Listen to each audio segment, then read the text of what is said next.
DAS is dead. Disney killed it.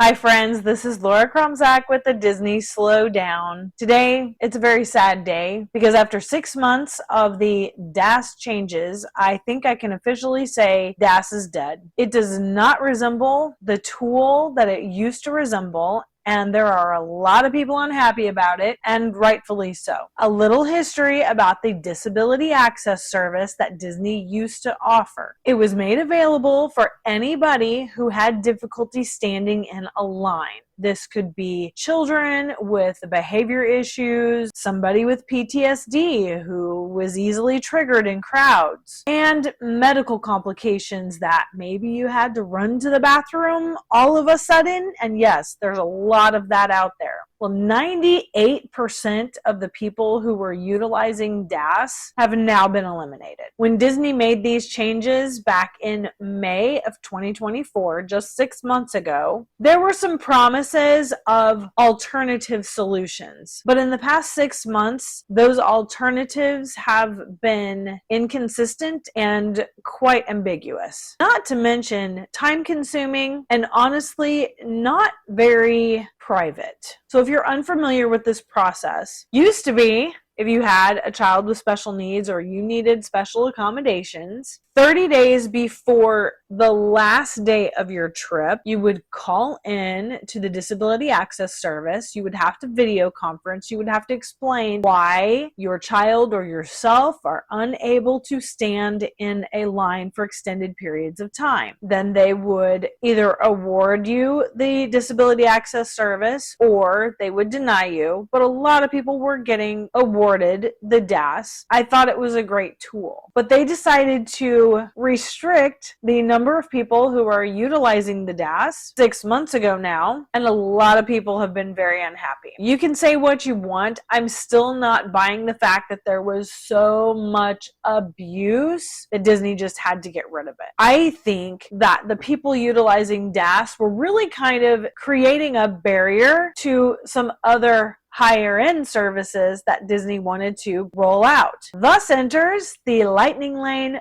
Premier Pass. But we'll get to that in a minute. My children need accommodations. You just never know what's going to set them off at any given moment. Crowds can be very triggering, and DAS was a very helpful tool to allow us to navigate the parks on our terms, take breaks when we needed to. We didn't have to be set to a schedule. There wasn't a time frame where we had to go to an attraction. If we needed to take a break for 4 hours, that DAS reservation was still available for us. And frequently, we utilize that option. Personally, I'm really grateful that my kids are not super interested in Disney right now. I still enjoy going to Disney. I still enjoy going to the parks. I don't have to ride the rides. I will if the lines are short or if I just happen to hit it at an opportune moment. But that's not the main reason for me to be there. And that's not necessarily what I enjoy about Disney. There are a lot of Disney adults who have the same pull towards Disney. A lot of them utilize DAS, and a lot of those Disney adults are so upset that they're actually giving up their annual passes, which I think is a big miss for Disney because those passes are not cheap. So someone willing to give up what they're already spending and come a few times a year, I think Disney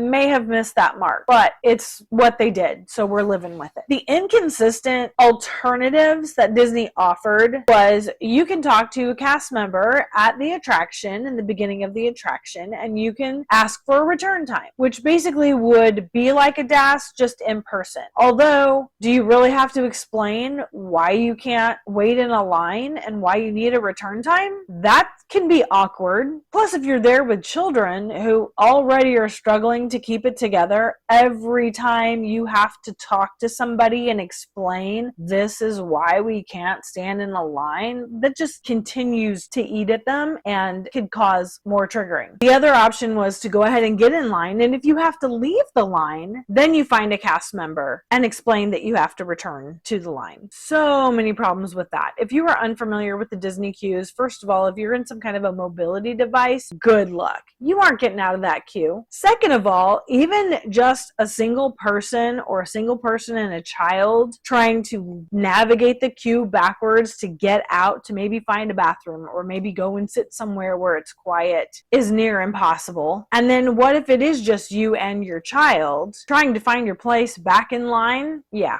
good luck with that too. And if there are multiple adults or older teenagers that could stand in line while you leave the line, good luck finding them again. The other change that I really detested was they said that it was only your immediate family or up to 4 people. So the person who was awarded the DAS plus 3. Well, we're a family of 5. But they said, oh, your immediate family. Well, that's not necessarily the case, because there have been a lot of people discussing how they have a family of 5 or 6 or 7, and they were not allowed to put all of those people on the DAS. They had to select who didn't get to ride the ride. What is that? It kind of goes right along with the child swap. Disney doesn't do the child swap well either. For the child swap, somebody has to wait outside of the attraction with the child who's not big enough to ride or doesn't want to ride. And then you wait for your group to go through. Then you come back, and the person who waited with the child who wants to ride the ride, then they get to go with one other person from their party. You talk to a cast member and they let you through the Lightning Lane. Other amusement parks, you go through the queue with the child, and then when you get up to the ride, somebody stays off to the side in a special designated area with the child while the rest of them go. When the rest of the party gets off the ride, then you switch. Somebody stays with the child, or the majority of the party will stay with the child, and the person who stayed with the child before can go and ride the ride with one other person from your party. Disney has you separated from the very beginning if your child isn't going to be on the ride. So with all those changes and most of the people being denied DAS who previously were awarded DAS, for all intents and purposes, DAS is dead. Now let's talk about this Lightning Lane Premier Pass. Have you heard about that? So we have the Lightning Lane Multipass, which is a service that you can purchase so much per day. It does allow you to hop parks, but you have to be on your phone. You have to get your time a few days ahead of time, either 7 days prior to your Disney resort visit or 3 days prior to your Disney park visit. So if you're staying on Disney property at a Disney resort, that's a perk that you get. You can purchase this and book all of your multi-pass Lightning lanes for up to 14 days, 7 days in advance of your first day. That is a good perk, and I agree with that. I think people on property should have prior access if they're willing to pay. The Lightning Lane Single Pass are those certain rides in each parks. They're the most popular. The Single Pass Lightning Lanes are only for that specific ride. They're going to cost you around $15 per person, and you can only book and pay for those once per day. The Multi-Pass Lightning Lane is going to be about $25 per day.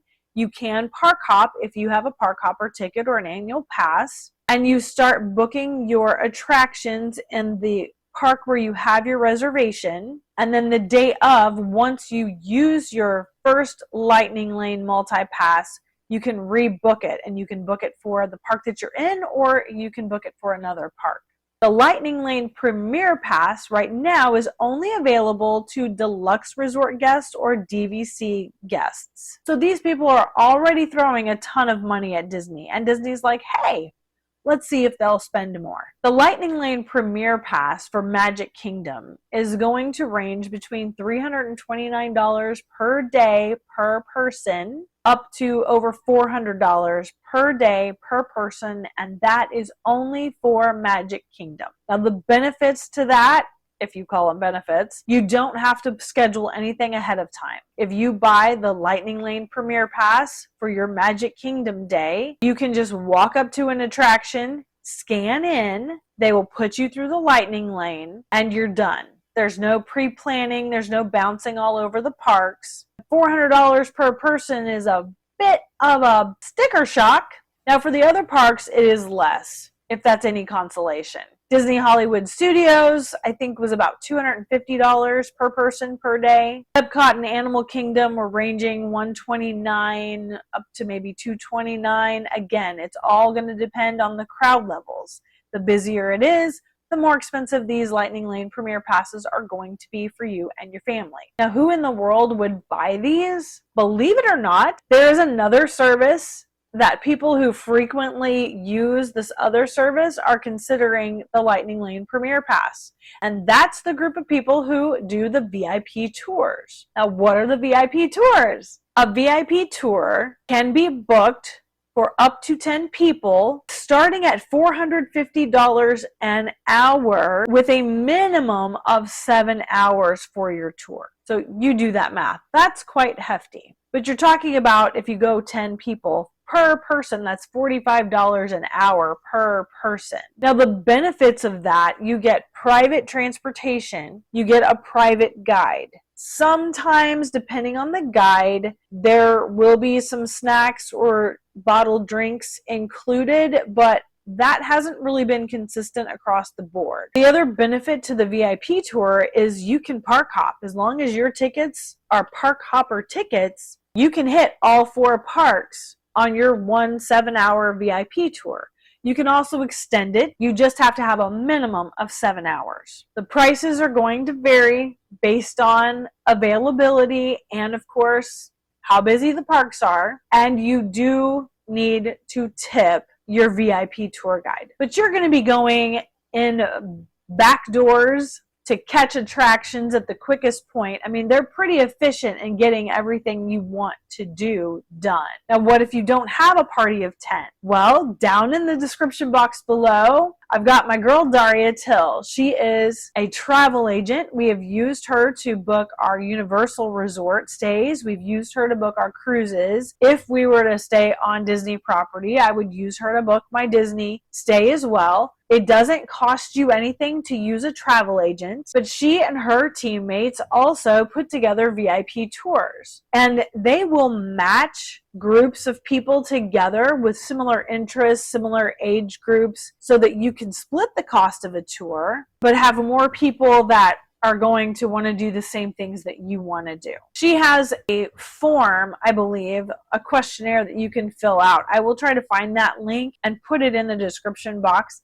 Otherwise, feel free to email her. Her email address is in my description box. Make sure you told her that Laura sent you from the Disney Slowdown so she knows where you came from and how you heard about her. She also has VIP tour groups on Facebook, as well as other, I'm planning a trip to Disney in 2025, or I'm planning a trip to Universal, or Universal with teens, cruise trips. Like, there's all kinds of different Facebook groups that this woman manages. Bless her heart. So I would recommend connecting with her and then letting her put you in the groups that she has available so that you can keep updated on any kind of information that's going to be pertinent to your trip. Another thing that I see people do on the VIP tours is maybe they just want a private tour and they're okay with the cost, and maybe they have 5 people, or maybe they only have 3. Since you are allowed up to 10 on your tour, I've heard of people really looking forward to pixie dusting other families when they walk onto an attraction. A big one this past year has been Tron, because up until recently, the only way you could get on Tron was to either pay for it individually or get in the virtual queue. A lot of people were unfamiliar with how the virtual queue works, so they would show up at Tron expecting to just stand in line, and then they were turned away. That wasn't even an option. Now it is, but if you're wanting to ride those newest attractions, you're going to have to learn the virtual queue. I did a short on how to get into the virtual queue, and it's still one of my most popular viewed videos. I'm going to link that for you here. Familiarize yourself with the virtual queue. It's not going anywhere. But these families that had room on their tour, they would go to an attraction and they would just kind of look around, and they would be looking for people that they could gift a ride. I think that's pretty awesome. I mean, if if that's your thing that gives you an extra dose of happiness, being able to make somebody else's day. But if you want to get it as cheaply as possible, then get a VIP tour and get matched up with another family or two that has same interest, and you can save a little bit of money that way. Now you can see, like, as a family of 5, if I were to do a VIP tour, that's at least going to cost me $500, $600 per person, especially if we only stayed within our own family. Even if we got matched up with another family, you could see where you're at least going to be paying $450 plus your tip to the tour guide. So that $400 for Magic Kingdom seems like it would be less expensive if you're already used to paying that. If you're here on this channel, you're probably not one of those people and you're about to have a heart attack. I understand. I do. But let's talk about what options you have.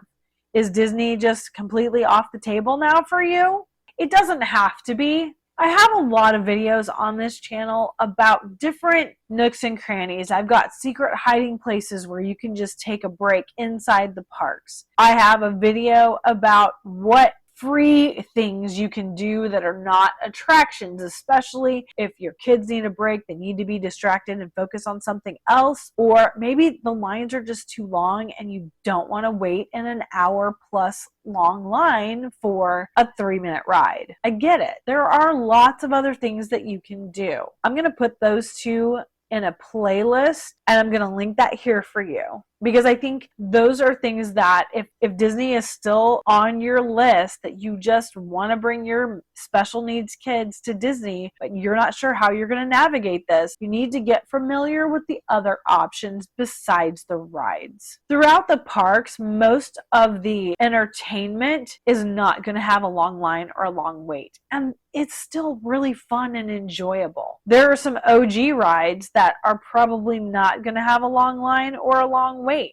There are different types of scavenger hunts that you can do. That's free. If you want to spend a little bit of money and do something special, there's a variety of different options around the parks. I think the most important thing to remember is you've got to lower that bar of expectation. Disney is expensive. So if you think, okay, if I'm paying this, I've got to get this amount of value or more, you're going to stress yourself out. As long as people are willing to pay Disney prices, Disney's going to continue to increase their prices. That's not going away. There's a lot of chatter because Bob Chapek is now stepping down as CEO again, that maybe some of Walt's original ideas for his amusement parks will come back and you price the normal family back into the Disney parks. I don't see that happening. And here's why. Disney has a lot of irons in their fire that is called Disney. And the majority of those irons are not making money. The theme parks are. And they've got to keep those theme parks making money to support the other endeavors that are not doing so hot. They have a responsibility to their shareholders. And as long as people are willing to pay, they're going to continue to offer paid premium services. So what does this mean for you and your family? I know for me and my channel here, we still love amusement parks. We still love taking our time and just soaking in the atmosphere. We are really enjoying SeaWorld right now, as we've only been there a few times, and this year is the first time we've ever been to SeaWorld. We still have never been to Busch Gardens. We are looking forward to Epic Universe. We enjoy going to Universal. There are a lot of options for us. Disney is not it. Disney's really kind of my thing now. It's really my therapy. And it's something that I do for myself to get away and enjoy myself. And I understand all those people who have medical complications. Like, you're living day in and day out with this thing just hanging over your head. And it's nice to be able to go somewhere and forget that your life looks different. I completely understand that. And to those people, I really hate that DAS has basically been annihilated, because I know Disney is their happy place. For me, for right now, I'm still tolerating the pain of paying for Disney. And honestly, until that pain point gets too great, people are going to continue to tolerate the increased prices. I hate to bring bummer news to you. I really do. I prefer to have happier notes, but don't worry. I've got happier videos coming up for you in the next several weeks. So I hope you will stay with me. Thanks for tuning in, and I look forward to seeing you on my next video.